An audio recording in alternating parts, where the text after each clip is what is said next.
Olá, ouvintes e leitores, sejam bem-vindos à nossa leitura bíblica comentada do Ictus Podcast.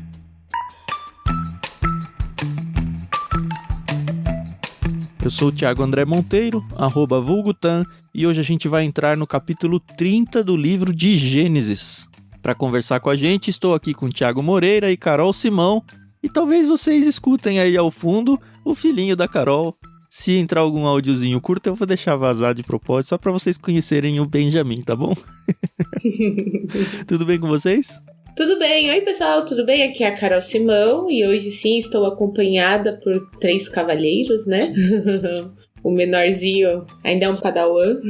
Mas vamos aí, vamos estudar esse capítulo que eu achei ele muito interessante.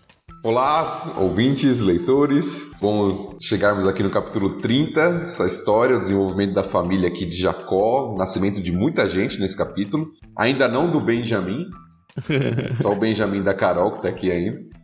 Mas nós vamos comentar aqui sobre toda essa rixa familiar do capítulo 30 aqui. A gente decidiu quebrar esse capítulo em 2 partes, exatamente como faz a tradução da NVT. A gente vai primeiro do verso 1 ao 24, que o Thiago vai fazer a leitura, e do 25 ao 43, que eu vou fazer a leitura. Aliás, falando em NVT, a gente sempre gosta de agradecer a editora Mundo Cristão por ter emprestado essa NVT pra gente usar nesse projeto. A gente tem gostado bastante, a gente sempre fala aqui. Se você tem interesse em adquirir alguma NVT, eles têm vários modelos aí, com várias ideias diferentes, capas diferentes, considera comprar pelo nosso link aí, tem dentro da descrição do episódio. A gente gosta também de lembrar vocês que todos os episódios desse programa eles estão dentro do site ictus.com.br, lembrando que Ictus se escreve ICHTHUS, ou se você gosta de ouvir seus podcasts através de algum aplicativo, você pode procurar por Leitura Bíblica Comentada. Nós temos vários podcasts dentro desse universo do Ictus, mas esse da leitura bíblica a gente deixa num feed à parte, então quando você for para algum aplicativo, você tem que procurar por esse podcast sozinho. Se você tem interesse em ouvir os outros programas que a gente produz aqui, você tem que procurar por Ictus Podcast.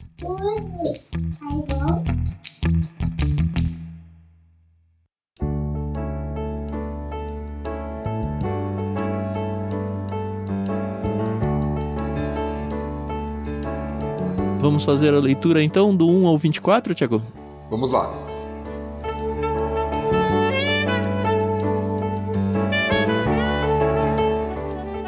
Quando Raquel viu que não dava filhos a Jacó, teve inveja da irmã e implorou a Jacó: "Dê-me filhos, ou morrerei." Jacó se enfureceu com Raquel. "Por acaso sou Deus?" perguntou ele. "Foi ele que não permitiu que você tivesse filhos."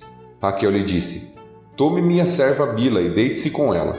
Ela dará à luz filhos em meu lugar, e por meio dela também terei uma família." Então Raquel entregou sua serva Bila a Jacó por mulher, e Jacó se deitou com ela. Bila engravidou e deu um filho a Jacó. Raquel o chamou de Dan, pois disse: "Deus me fez justiça. Ouviu o meu pedido e me deu um filho." Bila engravidou novamente e deu a Jacó o segundo filho. Raquel o chamou de Naftali, pois disse: "Tive uma luta intensa com minha irmã e venci." Quando Lia percebeu que tinha parado de engravidar, tomou sua serva Zilpa e a entregou a Jacó por mulher. Pouco tempo depois, Zilpa deu um filho a Jacó. Lia o chamou de Gade, pois disse: "Como sou afortunada." Então Zilpa deu a Jacó o segundo filho. Lia o chamou de Azer, pois disse: "Como estou alegre. Agora as outras mulheres celebrarão comigo." Certo dia, durante a colheita do trigo, Rúben encontrou algumas mandrágoras que cresciam no campo e as trouxe para Lia, sua mãe.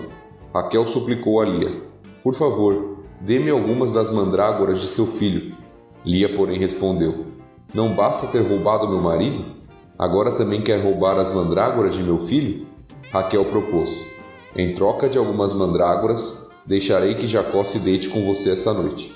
Ao entardecer, quando Jacó estava voltando do campo, Lia foi a seu encontro e disse: "Esta noite você deve se deitar comigo. Paguei por você com algumas mandrágoras que meu filho encontrou." Assim, naquela noite, Jacó se deitou com Lia. Deus respondeu às orações de Lia, que engravidou novamente, e deu a Jacó o 5º filho. Chamou-o de Issacar, pois disse: "Deus me recompensou, porque entreguei minha serva por mulher a meu marido." Lia engravidou outra vez e deu a Jacó o 6º filho. Chamou-o de Zebulon, pois disse: Deus me deu uma boa recompensa. Agora meu marido me tratará com respeito, porque lhe dei 6 filhos. Depois, Lia deu à luz uma filha, e a chamou de Diná. Então, Deus se lembrou de Raquel, e em resposta às suas orações permitiu que ela se tornasse fértil.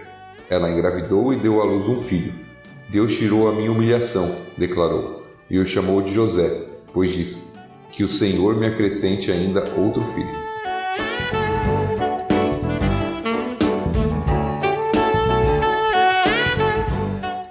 Muita confusão nesse início de capítulo, né? Nossa.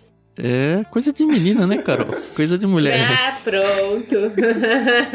Agora que lá no grupo do Telegram falaram que a gente fica tirando sarro um do outro, agora que eu sou um fire, que não vou parar nunca mais. Não, mas é interessante ver a batalha da Lia com a Raquel e da Raquel com a Lia aqui, né? Aliás, antes da gente entrar na batalha, no verso 1, né? Diz que quando Raquel viu que não dava filhos, ela foi conversar com Jacó. Conversar. Um grande eufemismo aqui, né? Foi ralhar lá com Jacó. Dê-me filhos ou morrerei. Eu achei bem curioso essa frase. Obviamente tem a resposta do Jacó aqui que a gente deve falar um pouquinho. Mas o fato é que ela morre justamente porque ela teve um filho, né? Não agora. Mas quando vem o segundo dela lá, o Benjamim, a gente vai ver isso daqui alguns capítulos. Eu não sei se Moisés colocou isso daqui como, sei lá, não é um spoiler, né? Mas como um gatilho daquilo que viria, ou sei lá. Achei interessante. É uma ironia. Naqueles livros que nós mencionamos no episódio passado, os autores, tanto a Elise Fitzpatrick quanto o Keller, eles falam sobre isso, né? Que o desejo, o ídolo se tornou tão grande no coração de Raquel que, de fato, levou ela à morte. E aí a gente vai chegar lá no final, né, da leitura que a gente fez até aqui, a própria insatisfação de Raquel quando ela tem o primeiro filho. O próprio nome que ela dá e fala, quero o outro, né? Então você vê um coração aqui que está bem, né, dominado por esse desejo, que no final das contas o texto mostra um motivo, não é nem um motivo justo, assim, um desejo de ter filho saudável, que é bom e é uma bênção de Deus. É por inveja da irmã, né? A irmã tá tendo e ela não tem. A própria escolha dos nomes dos dois lados, né? A gente vê que é um negócio tudo deturpado. Exato, Pois é uma é. grande competição. Sim. E Lia só tinha dado filhos homens ainda, né? Então isso pesava muito, né? Essa questão do sexo aí eu vou deixar um pouquinho mais pra frente, mas eu volto ainda nesse episódio, tá? Porque foi uma dúvida que eu tive justamente. Mas vamos com calma, né? É legal a resposta do Jacó, né? Que ele falou, ó, que eu tenho a ver com isso, né? Foi Deus que fechou o seu ventre. E a gente vê que isso não só é uma desculpa do Jacó, que seria muito possível dado quem é o Jacó, né? Mas parece que ele de fato tá realmente colocando Deus na equação aqui na vida dele. E meio que ensina a Raquel, olha, você não tem que vir reclamar pra mim não, né? Você tem Deus aí que tem poder pra fazer alguma coisa ou não fazer alguma coisa. E tanto biblicamente, quanto olhando para a história, a resposta de Jacó, por mais que esteja com ira, né? É o que o texto mostra. A gente lê como ira, né? Mas não sei, né? Será? Os comentaristas que eu li mostram que, ele deveria ter... É muito engraçado, né? Eu algumas vezes mencionei aqui aquela Bíblia Wiersbe, que ela é toda aplicativa e vem aqui te abraço, né? Os comentários. É até engraçado, assim. Tem alguns comentários que fica até meio esquisito, assim, meio forçado. E aqui ele pega justamente esse ponto do Jacó. Ele fala, não, o Jacó tinha que ter sido mais doce, ela estava irritada, mas ele poderia ter dito a mesma coisa de um jeito que respondesse aquilo que ela precisava, que era de um carinho, de um abraço e não de uma censura. É o Wiersbe, né? Então, mas o texto destaca, né? Na NVT tá Jacó se enfureceu, no versículo 2. Verdade. E numas versões mais antigas, usam até aquela expressão que é usada para Deus em alguns textos, que, por exemplo, na Corrigida diz que se acendeu a ira de Jacó. Então, por quê? No final das contas, a Raquel tá acusando Jacó. Me dê filhos. Como se estivesse de fato no poder dele, ele não está. Até porque... Se tivesse alguém, e o texto mostra quem era estéril era Raquel. Se tivesse alguém que tinha problemas em ter filhos, era Raquel, porque Jacó já tinha filhos. Com a Lia, sim, né? Sim. com a Lia. E Jacó responde, apesar de furioso aqui, irado, ele responde com uma verdade bíblica, né? De que quem tem o poder sobre conceder e tirar vida é Deus. Uhum. Isso é claro em toda a Bíblia e na história já dos patriarcas, as mulheres estéreis que Deus deu condições delas terem filhos. Como foi o caso de Sara, como foi o caso de Rebeca. Então a gente está vendo a história se repetir de alguma forma. E Deus, de fato, é quem governa sobre isso. Né? Jacó, ele agiu aqui como eu agiria se eu trabalhasse com aconselhamento, por exemplo. Pegaria uma verdade bíblica muito bem embasada e daria com ela na cara da pessoa. Ainda bem que é o outro Thiago que trabalha com aconselhamento aqui, né? Esse LBC é um perigo, viu? Porque as pessoas vão me conhecendo melhor. Isso é muito perigoso.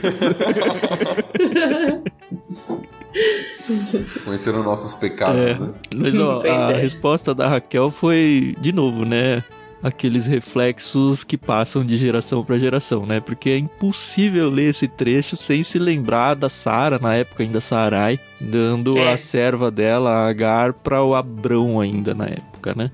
E de fato, acontece a mesma coisa, a gente já viu o problema que isso causou, não só na relação familiar deles, mas pro mundo, né? As consequências pro mundo até os dias de hoje. E de novo ela faz isso. E graças a Deus, dessa vez, parece que pelo menos não teve tantas consequências assim pro mundo de criar nações inimigas, né? Esses filhos foram, de fato, parte das 12 tribos de Israel. Tiveram uns probleminhas entre eles, não, né? Mas... problemas familiares já estava garantido, né? Já estava no pacote, né? O que eu achei interessante é que, no caso de Agar, ela se rebela contra Sara, né? E ela mesmo quem escolhe o nome do filho, né? E ela acaba criando ele, apesar de ele ser filho de Abraão, não é Sara quem cria, né? Pelo que eu percebi aqui, é Raquel quem dá o nome, né? Pro filho que nem era dela. Isso então foi literalmente uma barriga de aluguel, né? Uhum. Porque Bila, apesar de ter tido mais de um filho com Jacó, provavelmente cuidava como mãe, né? Mas era Raquel que tinha o, entre aspas, poder, né? Sobre a criança. A mãe era Raquel. Esse é o costume. A gente até mencionou lá no episódio de Sara, de Agar, que isso não era só... Não foi uma ideia que veio na cabeça de Sara, era um costume cultural dos povos ali. Então a serva, um dos papéis da serva, muitas vezes também era dar filhos para a família quando a esposa não podia dar, ou já tinha parado de dar filhos e queriam mais filhos. Então isso era extremamente comum, por mais que seja muito estranho a nossa cultura. Entenda isso, quando a gente fala que é comum, a gente tá falando que é certo, tá bom? A Bíblia em nenhum momento falou que isso é certo, nem aprova isso. É interessante isso, né? Mas era cultural. A Bíblia, ela simplesmente vai narrando, e aqui e ali ela joga uns princípios e deixa pro leitor perceber o quão errado ou o quão certo estão as coisas que estão sendo narradas. É muito legal isso. O jeito que, pelo menos o Pentateuco, né, ele apresenta. Tem vezes em que Deus passa pra gente claramente uma instrução, fala, olha, vocês não devem fazer isso, isso aqui vai ser condenado ou vai ser julgado de tal forma. Mas quando ele tá só nesses textos narrativos, ele simplesmente vai. E aí, tanto os princípios que são apresentados depois, quanto as consequências da história, acabam sendo instrutivas para que a gente perceba, olha, de fato tá certo, tá errado esse tipo de atitude. E aqui fica meio nítido pra gente que a motivação tá muito, mas muito errada pelos nomes que ela dá, né? Se você for pegar os dois aqui, a gente tem o Dan, o primeiro, no verso 6, e pelo que eu pesquisei aqui, ele pode significar tanto ele julgou, ele, Deus, né? Julgou, ou ele vindicou, que é quase como ele me vingou. E aí você joga assim, o primeiro filho, primogênito, né? Dela, entre aspas, porque foi através da serva, né? Mas já jogando a motivação pra rixa que ela tem com a irmã Lia, né? E quando nasce o segundo, minha luta, né? Pior ainda, minha luta, Naftali. Ou Naftali, olha, esses nomes... Aliás, os nomes bíblicos, né? Porque não são nomes daqui da nossa região. A gente nunca sabe muito bem como ler. Eu lia Naftali até a adolescência, depois eu mudei pra Naftali, mas não sei. Dan é mais fácil. Não tem onde errar. E a gente vê a diferença, né? Quando Lia foi tendo os filhos, né? Cada nome tinha um significado, né? Por exemplo, Ruben, que era o Senhor viu a minha infelicidade, e agora meu marido me amará, enfim. E nada a ver com os de Raquel, né? Raquel... Mas eu acho que a Lia entrou na briga, viu, Carol? O que me dá a entender é assim, ó, no começo do verso 9, diz, quando Lia percebeu que tinha parado de engravidar. Aí ela falou, a minha irmã empatou comigo, 30, né? Não, no 29 de fato. Mas aqui ela fala, minha irmã empatou, eu preciso desempatar, sabe? Tava 2-0, agora empatou 2-2, eu preciso ganhar o jogo, vou fazer mais filhos. Não consigo, ela usou um jogo sujo aqui, vou usar também. Essa é a leitura que eu tive, sabe? E mesmo no 29, é verdade que os nomes ali, eles não relatam essa rixa, mas eles relatam, como a gente viu lá, o desejo de Lia dar atenção pelo marido. Sim. Então você vê que tem uma série de desejos aqui, né? Uma série de desejos meio descontrolados, né? Meio desgovernados aqui nessa família toda, né? Aliás, só corrigindo antes de você seguir, Thiago, eu falei que tava 2-0, não, né? Tava 4-0, né? Ela teve 4 filhos. 4-0, é verdade. Não deixou nem se aproximar o placar aí. Só uma coisa antes da gente avançar um pouquinho no texto, a gente falou já dos 2 filhos aqui que Raquel tem por meio da serva, né? Bila. Tem uma expressão que retrata bem aquilo que a gente falou sobre o costume, né? Na NVT ela é traduzida como terei uma família. Ela dará à luz filhos em meu lugar. Por meio dela também terei uma família. Está no versículo 3. A NVT traduziu assim, tentando já dar uma compreensão maior para o texto e para o leitor atual. Mas literalmente a expressão aí é ela dará luz em meus joelhos. Ela dará luz em meu lugar? É ela dará luz em meus joelhos. Algumas versões trazem em meu colo. Porque a ideia é justamente essa. Tá só saindo dela, mas o filho, na verdade, ele é automaticamente meu. Se você for ler esse Minha Família da NVT, é como se você desse a ênfase na minha, não na família. Eu lembrei agora de uma coisa e, gente, é fantástico. E tem uma série americana chamada O Conto de Aia. Não sei se vocês já tiveram a oportunidade de assistir. Não. É uma distopia, né? Um pouco mais pro futuro. Exatamente onde as mulheres, elas não podem mais ter filhos. E aí, apenas uma pequena minoria consegue. E aí, as mulheres que não conseguem ter filhos são mulheres de generais, de pessoas importantes, né? Isso voltado ali mais para os Estados Unidos. E aí, eles capturam as mulheres que podem ter filhos para que elas deem filhos para os generais, para esses homens, né? E olha que interessante, já nos primeiros capítulos, quando vai acontecer a questão da concepção, eles leem esse texto, exatamente esse texto. O filho que a mulher for conceber não vai ser dela, vai ser da mulher estéril. E, nossa, eu tinha prestado atenção nesse detalhe, mas agora, lendo essa passagem bíblica, explodiu a cabeça. Porque faz agora muito mais sentido a série pra mim. Essa série é baseada no livro do Conto de Aia, não? Sim. É um livro que a gente precisa mandar no Clube Ictus em algum momento, né? O Guilherme Amarino lá, o curador do Plano Mar, até já deu a deixa de que, quem sabe, talvez um dia, né? É uma distopia que eu não li ainda, eu preciso ler. A gente pulou o significado dos filhos da Lia, né? Mas Gad é boa fortuna e Azer é feliz. É isso, né? Sim. Isso. Exatamente. Que é como as expressões que são apresentadas aí no próprio texto, né? Como sou afortunada, no versículo 11. E depois, como estou alegre, né? Agora as outras mulheres celebrarão comigo, no versículo 13. Que são o significado dos nomes aí, né? É interessante, talvez seja só um detalhe mesmo isso aqui, mas esses nomes, o nome Azer principalmente, ele era o nome de um deus pagão. Eu vi isso, mas onde eu vi falou que era só uma coincidência. Mas também será? A gente sabe algumas coisas mais pra frente na história. Por exemplo, quando Raquel vai sair, só dando um spoilerzinho, junto com Jacó de casa, ela leva ídolos do lar. Então essa família ela tinha um contexto talvez idólatra. Sim. Ali. A gente não sabe se de fato eles criam nesse Deus ou adoravam esse Deus, mas pelo menos o contexto aqui é um contexto de Deus, nome de deuses pagãos aqui.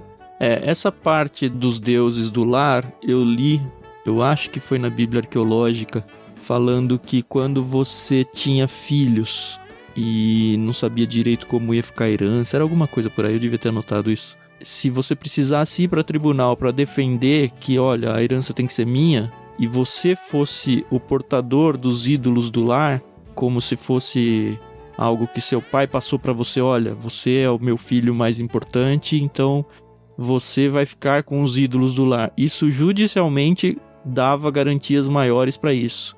E aí o comentarista que mencionou isso falou, talvez Raquel estivesse pensando nisso, em pegar os ídolos do lar, para que ela tivesse uma proeminência em relação a Lia de novo, que também casa muito com a história.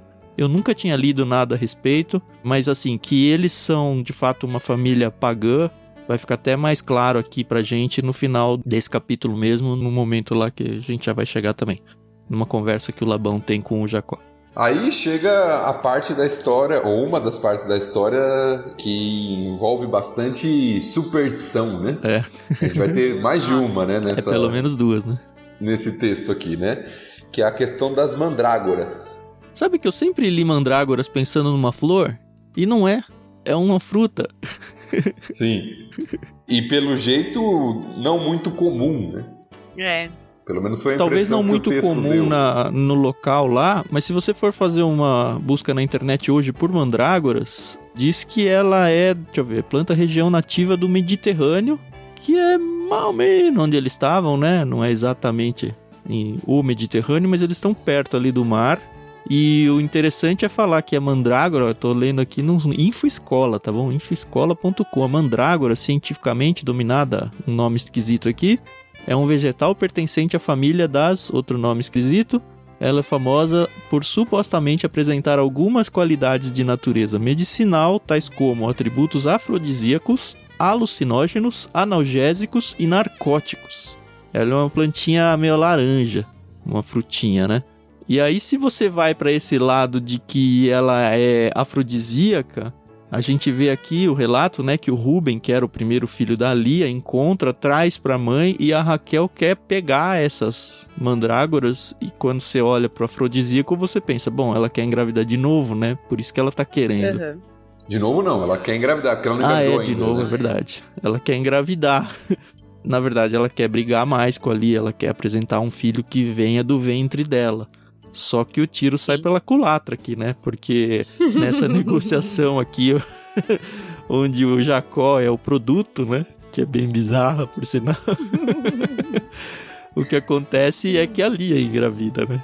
A história é confusa, você vai lendo assim com atenção, você vai ficando meio confuso, né? Ao ler esse diálogo aqui, né? Sim. Porque, primeiro, Raquel, ela coloca toda a esperança dela nessa mandrágora aí, né? Ela suplica o que o texto diz pra Lia, me dá essa mandrágora. Aí a Lia responde, não basta ter roubado o meu marido? Opa, mas se você volta um pouquinho na história, quem enganou e roubou o marido da outra foi a Lia. Não foi a Raquel, né? A Raquel era aquela que ia ser dada em casamento. Lia que foi lá... furar o zóio, né? Escondida lá e tomou o marido da irmã mais nova. Então a história é cheia de confusão, né? Tem tanto conflito, tanta amargura, que é cheia de confusão aí na história. Ô Carol, a Lia ou a Raquel ou as duas seriam suas amigas assim, não? Não sei, eu nem sei se eu estaria na classe social delas. Tá bom. E aí entra essa outra parte que pra mim também é estranha, né? Apesar de que a gente já viu que as mulheres ali, pelo menos Sara, parecia ter uma autoridade grande. A gente viu essa história quando ela fala, né, com autoridade, fala pra Abraão mandar embora Agar e tudo. Aqui as mulheres têm poder ali sobre o marido, né? Falar que é uma venda, né? Uhum. Pois é. Troca aqui comigo. Se você me der essas mandrágoras, eu vou deixar que Jacó se deite com você essa noite. Rapaz, Pois é, então. é uma autoridade... Sobre o marido. Eu até fiquei pensando ali, será que o Jacó, tipo, só se deitava com a Raquel? Porque, enfim, a Raquel era a que ele gostava, né? E ele tinha a Raquel ali. E ele também já tava cheio de filhos, né? Se a gente for pensar aqui. Será que ele só ia ter prazer com ela, porque ele nunca tinha interesse pela Lia?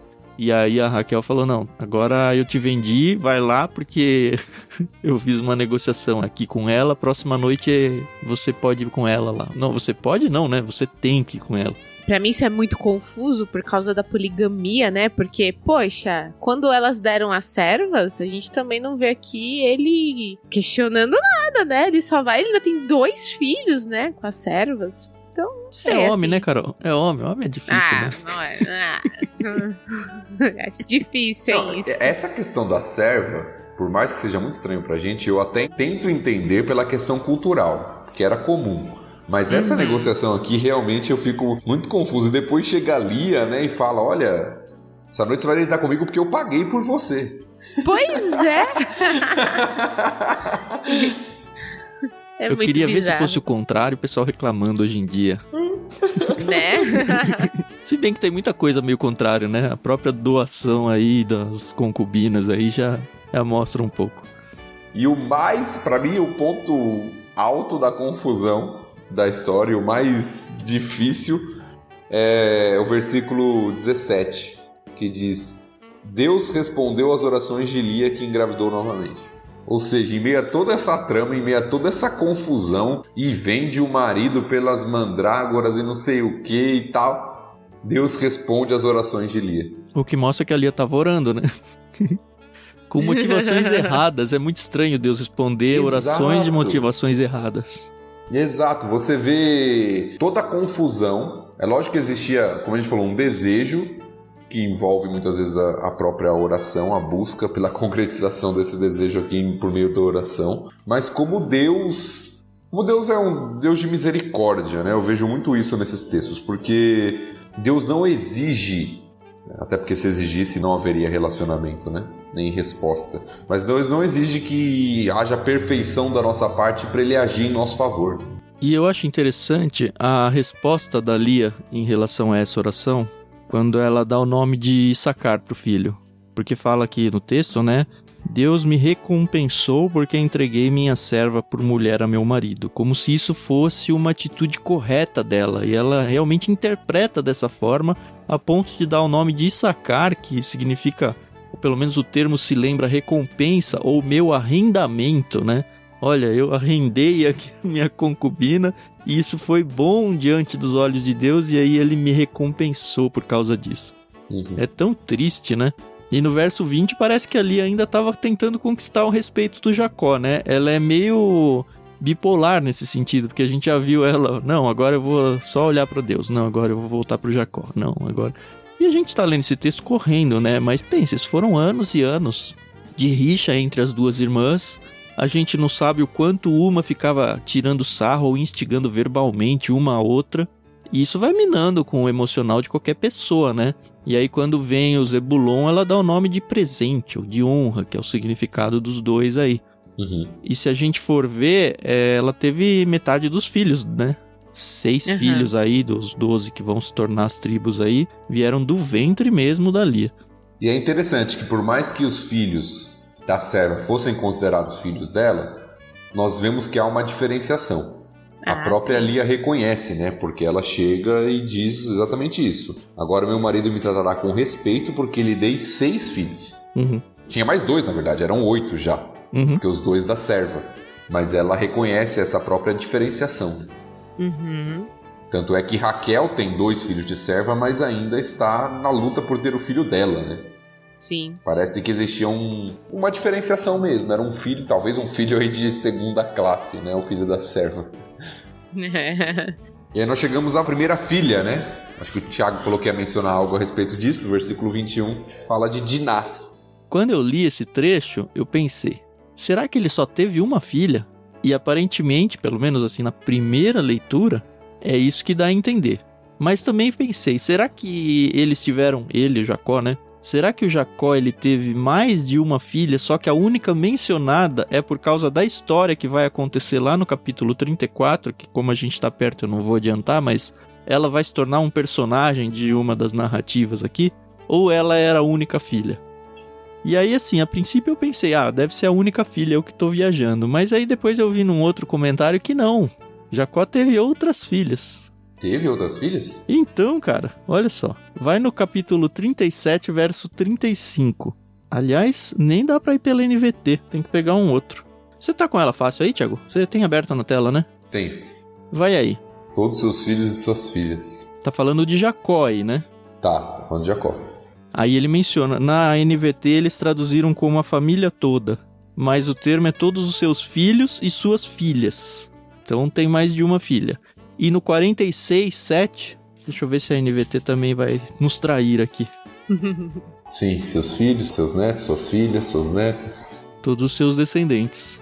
Eu sei que tem essa questão de filhos e tal, de poder não ser exatamente a geração de baixo, mas principalmente nesse capítulo 46, porque ele menciona suas filhas e netas. Então eu acredito que filhas aí realmente seja filhas. Então seja via concubina, seja via Lia ou Raquel, aparentemente ele teve outras filhas. O que não muda nada no relato da história aqui, mas a única que a gente conhece pelo nome, de fato, é a Diná. E o que a gente não sabe é se essas filhas vieram posteriores, né? Se Diná é a primeira. Isso não dá pra saber. Mas assim, de nomes que a Bíblia dá, a gente tem os 12 meninos e a Diná. E ninguém mais em momento algum, né? Acho que sim. Tô tentando puxar a memória assim, mas acho que não dá mais nenhum mesmo. Ele vai tomar Efraim e Manassés, que são os filhos do José, como filhos dele, pelo menos juridicamente. Vão fazer parte das tribos, inclusive. Isso, mas não é gerado por ele em primeira ordem, assim. E aí a gente vai para o último trecho dessa primeira leitura aqui, que é o verso 22, que Deus se lembrou de Raquel. É muito interessante quando aparece texto assim. A gente já viu Deus se lembrou de Ló, né? Deus se lembrou de Abraão. Vai ter outros momentos, Noé já teve. Eu acho bonito essa recorrência dos termos aí. Deus se lembrou de Raquel e aí ela teve seu primeiro filho, José, que o nome significa que ele acrescente. O que mostra que ela precisava de mais, porque a irmã já tem 6 e ela só tem 1. E eu preciso de mais. O texto ele é bonito, né? Nessa expressão, Deus se lembra, tira a infertilidade dela. E aí ela diz, Deus tirou a minha humilhação. E aí termina nessa insatisfação. Não sei se essa é a palavra certa, né? Nesse coração meio que insatisfeito. Em vez de ela agradecer ao Senhor porque ela era infértil, né? E agora ela pode ter filhos. É como se ela se colocasse na briga, né? Novamente. Então, vamos lá, eu preciso de mais. E a gente vê um exemplo bem diferente, né? Ana, né? Eu sei que é mais lá pra frente... Mas quando Ana, ela consegue ter um filho, você não vê ela tendo esse sentimento, não, Deus, agora eu quero mais. E mais pra frente a gente vê que ela conseguiu ainda ter mais filhos e filhas, né? Mas a Ana dá pra gente louvar o coração dela, né? Ela não tava brigando com nenhuma irmã, né? E tem um joguinho de palavra boba aqui nesse último verso 22. Aliás, é no 23, ela engravidou e deu à luz um filho, entre aspas, Deus tirou a minha humilhação. A nota de rodapé aqui da Bíblia de Estudo NVT, ela fala, olha, tirou, o verbo tirou em hebraico é asaf, e o nome José é Yosef. Então é mais uma brincadeirinha literária aí, que eu gosto de destacar sempre que eu descubro.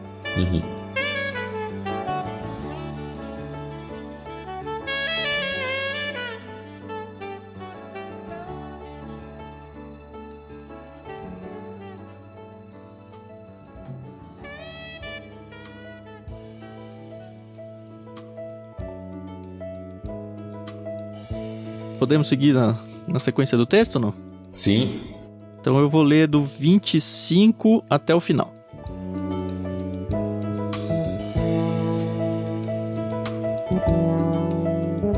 Logo depois que Raquel deu à luz José, Jacó disse a Labão, por favor, libere-me para que eu volte à minha terra natal. Permita-me levar minhas mulheres e meus filhos pelos quais o servi e deixe-me partir. O Senhor sabe muito bem como trabalhei arduamente a seu serviço. Labão respondeu, se mereço o seu favor, fique.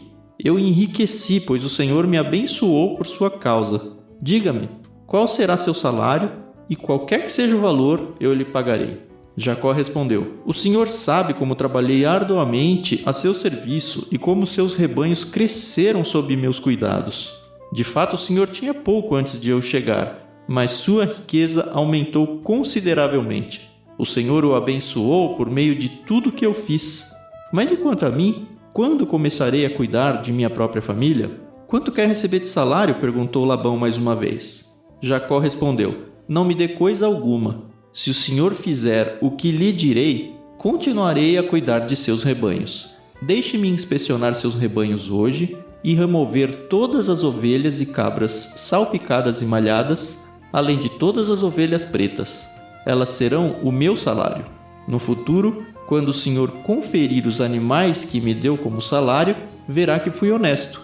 Se encontrar em meu rebanho alguma cabra que não seja salpicada ou malhada, ou alguma ovelha que não seja preta, saberá que as roubei do Senhor.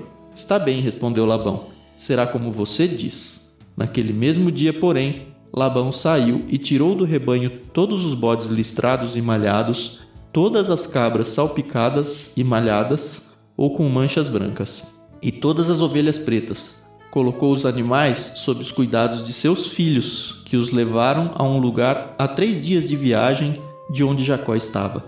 Assim, Jacó ficou e tomou conta do resto do rebanho de Labão. Então Jacó pegou alguns galhos verdes de álamo, amendoeira e plátano e removeu tiras das cascas, formando listras brancas nos galhos. Em seguida, colocou os galhos descascados junto aos bebedouros onde os rebanhos iam beber água, pois era ali que se acasalavam. Quando se acasalavam diante desses galhos descascados com listras brancas, davam crias listradas, salpicadas e malhadas. Jacó separava esses cordeiros do rebanho de Labão. Na época do cio, colocava o rebanho de frente para os animais listrados e pretos de Labão. Assim Jacó foi formando seu próprio rebanho, que mantinha separado do de Labão. Sempre que as fêmeas mais fortes estavam no cio, Jacó colocava os galhos descascados nos bebedouros em frente delas, para que se acasalassem diante dos galhos. Não fazia o mesmo, porém, com as fêmeas mais fracas, de modo que as crias mais fracas ficavam com Labão e as mais fortes com Jacó. O resultado foi que Jacó se tornou muito rico, dono de grandes rebanhos e também de servos e servas e muitos camelos e jumentos.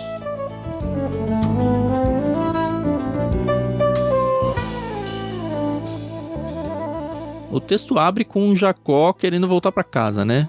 Ele recebeu uma promessa do Senhor lá, lembra que ele dormiu com um travesseiro de pedra? A gente passou isso, acho que foi no último capítulo, né? Uhum. E já passaram aqui 14 anos, né? Pelo menos é o tempo que ele trabalhou pelas 2 esposas aqui. E ele falou, tá na hora de eu voltar para minha terra, cuidar do que é meu. Eu trabalhei só pro Senhor, mas que hora que eu vou olhar para mim, né? E o Labão mostra que ele é o Labão. Tem uma questão aqui cultural, essa informação eu encontrei naquele comentário histórico-cultural do Antigo Testamento, que pode explicar um pouquinho do porquê Jacó faz isso nesse momento, né? O texto começa destacando, versículo 25, que logo depois que Raquel deu à luz a José, Jacó pede para ir embora.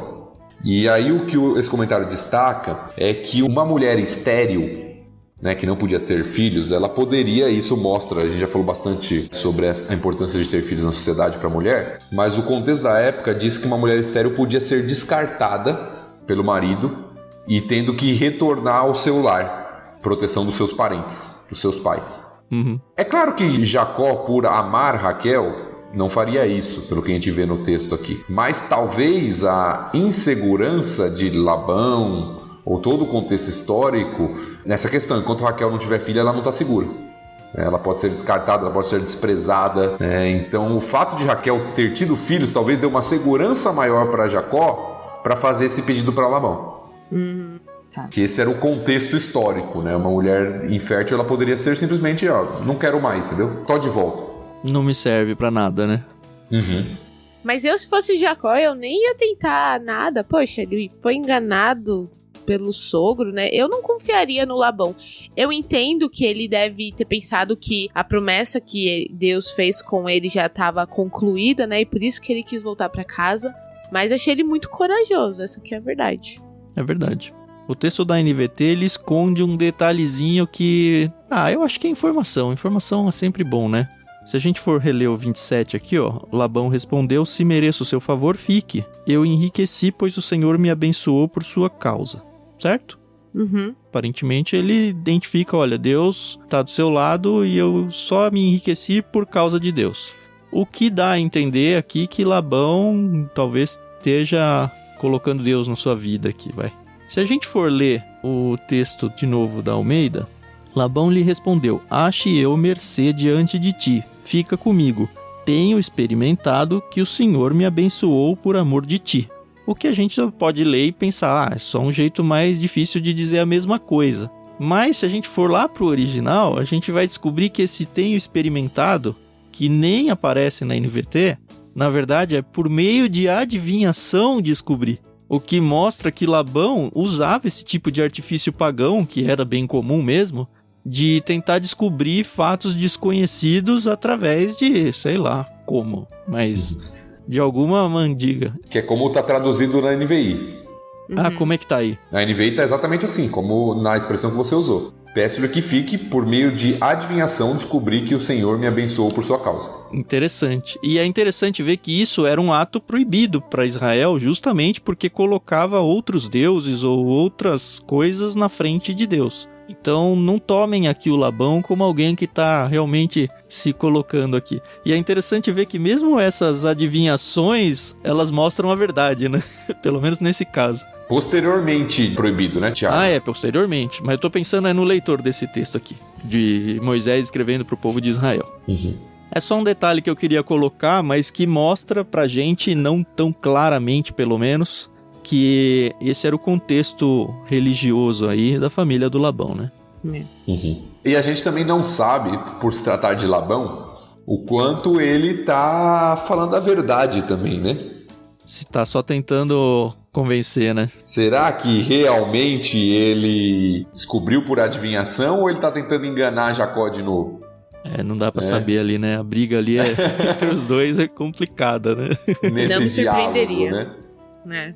Porque, de fato, o que nós temos de fato aqui, que não é contestado que o texto mostra, é que realmente o Senhor tá abençoando, fazendo o Labão prosperar. Isso é muito nítido, né? Isso é nítido. E evidentemente Labão não quer perder a presença de Jacó, não só por não perder as filhas por perto, mas principalmente por não perder esse trabalhador aí que recebe pouco, Sim. Trabalha bem, faz o rebanho prosperar, então ele não quer perder alguém assim, né? E nessa troca de farpas aí a gente vê que o Jacó não perdeu a mão não, né? Ele já dá uma de verdade. Você, quando eu cheguei, era bem pobre mesmo, né? Agora que você ficou rico é por minha causa. Deus tem abençoado você só por mim. Esse Jacó, viu? Mas assim, é interessante essa sugestão do Jacó, né? Assim, a princípio, pra gente que não é pastor de ovelhas, né? E lida com animais e tudo isso, a gente só lê e por conhecer o passado do Jacó, a gente imagina que o Jacó tá dando aqui uma carteirada, né? Que ele tá tentando gato por lebre aqui, ou tentando convencer o Labão. Mas lembrem-se, são dois enganadores aqui. Um tentando enganar o outro e a gente precisa ver quem que é mais bem sucedido nessa parte. O caso é que Deus tá do lado de Jacó, né? Jacó, E aí, a partir do verso 31, a gente vê que Jacó propõe um acordo. É um páreo duro aí pra ver quem engana mais. E olha só que interessante esse comentário que eu encontrei aqui na Bíblia Arqueológica, Bíblia de Estudo Arqueológica. Os antigos contratos de pastoreio previam uma parcela que variava entre 10% e 20% do rebanho, incluindo a porcentagem da lã e do leite produzidos. Então é isso que um pastor normalmente ganhava, de 10% a 20% do rebanho. Os animais negros e manchados costumavam representar uma porção menor, o que aparentemente dava a Labão a melhor parte. E é por isso que o Labão aceita tão prontamente isso, e ainda por cima, sendo o enganador que é, ele tenta afastar os animais que já na largada já tinham essa característica e falar, tudo bem, você vai cuidar de parte do meu rebanho, porque eu tenho outros filhos que também fazem isso, mas você vai começar com 0 mesmo, assim, você não tem nada. E é interessante ver aqui Jacó, porque ele acabou de vir de uma conversa com Labão, onde ele fala, olha, Deus que tem feito você enriquecer por minha causa. Me lembrou muito aquele texto onde tá Abraão conversando com Ló. E aí eles estão decidindo quem vai para qual terra. E aí Abraão abre mão e fala, olha, escolhe você, Ló. Vai aí, escolhe o que é melhor para você e eu fico com o resto. Eu fico com a xepa, com o restolho aí. E parece que Jacó fez a mesma coisa aqui. Ele falou, olha, Labão, a minha sugestão é eu vou ganhar menos do que normalmente um pastor ganharia e você fica com a melhor parte, não tem problema, eu fico com a menor. Meio que complementando veladamente o discurso dele, porque eu sei que Deus vai me fazer prosperar como ele tem feito até agora. E eu achei bem interessante pensar desse jeito. Lembrando que esses animais que são descritos aqui como salpicados, malhados, além de serem minoria, eles eram considerados inferiores. Até em preço, né?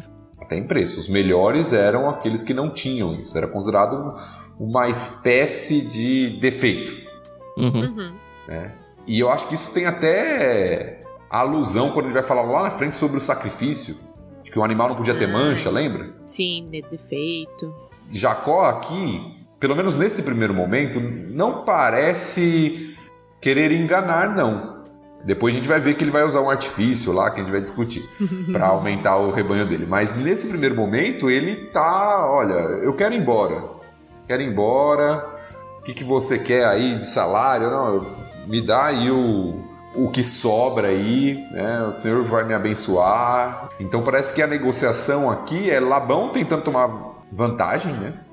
Sim. Tanto é como o Tan falou, ele manda os filhos dele lá para retirar esses animais que já existem no rebanho, esses malhados e tudo. E Jacó, de alguma forma, ali meio... Não sei se ele não tinha muito poder também de barganha, lembrando que ele está na casa do Labão e tal, mas tem uma negociação meio que injusta aqui, né, no primeiro momento. Quanto será que daquela promessa de Deus de falar, olha, você vai voltar, você vai ser rico? Lembra, Deus falou para ele a promessa de Abraão. Você vai ser rico, você vai ter muitos descendentes e você vai voltar para cá. Ele já tem, assim, um indício muito forte de muitos descendentes. E ele falta voltar com riquezas. Ele sabe que Deus prometeu isso para ele. E ele falou, ó, Deus, tá na sua mão, eu vou fazer aí e é isso aí. A gente não pode só pintar o Jacó como vilão da história o tempo todo, né? Sim. E aí esse método aplicado pelo Jacó, eu sempre achei ele bem esquisito, né? Quase como uma superstição de novo aqui.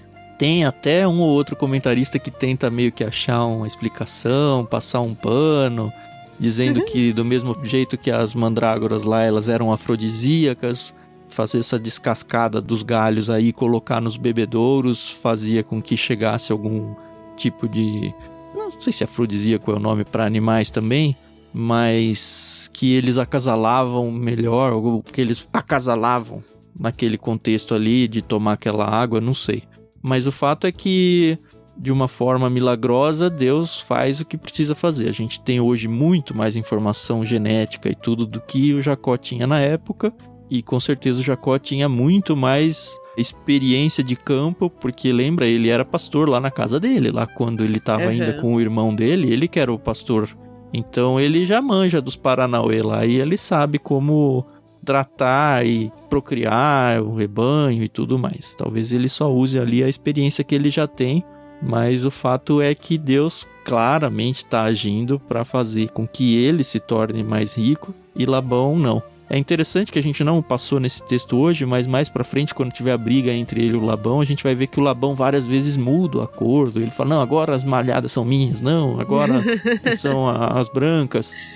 É o desespero. É, desespero, mas é interessante que conforme vai mudando o resultado das crias também. Então é muito Deus, assim, agindo. Jacó, ele tem um artifício aqui, né? Uma crença comum da época, questão lá dos galhos. Como que é? Dos galhos mesmo, né? Que ele colocou lá no local da procriação lá dos animais. Mas ele também usa algo no sentido de deixar o rebanho dele mais forte, né? Sim. Como ele seleciona, né? As fêmeas mais fortes, né? Então ele vai selecionando, né? De alguma forma, através desse método. E a gente sabe que é Deus, como o Tan já disse, que está de alguma forma fazendo Jacó prosperar nessa crença aí, nessa ideia, mas ele está selecionando, as mais fortes vão ficar para mim, né? Labão está querendo me enganar, tirou aqui as que já tinha, e ele vai fazendo o rebanho dele crescer e crescer de maneira boa, né? Com os animais mais fortes, com os melhores. A gente encerra esse capítulo com uma batalha ferrenha para ver quem engana mais. É muito claro isso, né? Quem engana mais e quem engana melhor.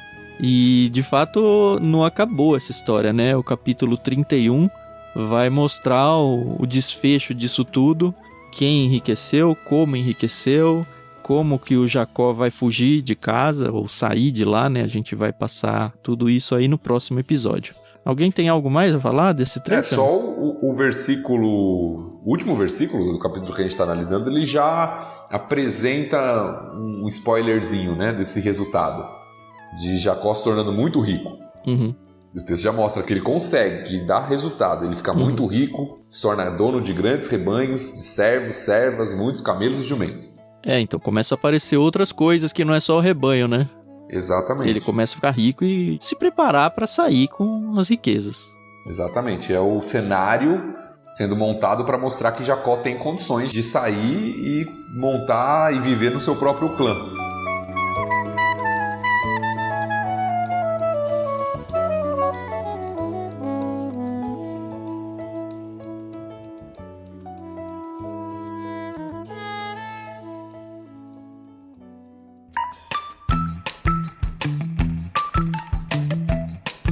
É isso, a gente termina o episódio de hoje com uma história pela metade ainda, né? No ápice aí é bom porque fica um gancho pro próximo, né? O Benjamin da Carol aí se comportou muito bem. Obrigada. Depois que a Carol amarrou ele ali, pôs um pano na boca dele, ele ficou quietinho. Deu um tablet usei de chocolate. O outro artifício. Foi bolacha, bolacha. Oi, nem vi, acertei. Muito bem, gostei do capítulo 30, foi um capítulo longo em texto, né, mas não tem muito que a gente arrancar aqui de princípios, mas acho que a gente conseguiu lidar bem com ele. Como eu falei, a história tá pelo meio, e acho que as aplicações maiores vão acabar vindo no próximo capítulo mesmo. Se você tá com a gente aqui, não se esquece que você pode continuar com a gente lá no Telegram, então basta ter o aplicativo instalado, acessar t.me/leitura bíblica comentada, ou na busca procurar por Leitura Bíblica Comentada, você vai encontrar o nosso canal lá dentro do canal tem a opção lá para você só ler, ou você participar da conversa com a gente. Tem sido muito legal, esse grupo tem crescido cada vez mais, e a gente espera que você participe com a gente, e não só participe aqui com a gente, mas participe com seus irmãos, na sua igreja, na sua família. Vai apresentando esses episódios e trazendo essa conversa bíblica para dentro do contexto da sua vida. É justamente para isso que a gente faz esse projeto aqui, tá bom? Mais uma vez agradeço a pianista Maria Lídia por emprestar pra gente a trilha musical que você ouviu nesse episódio. E até semana que vem. Muito obrigado, senhores ouvintes. Tchau, tchau.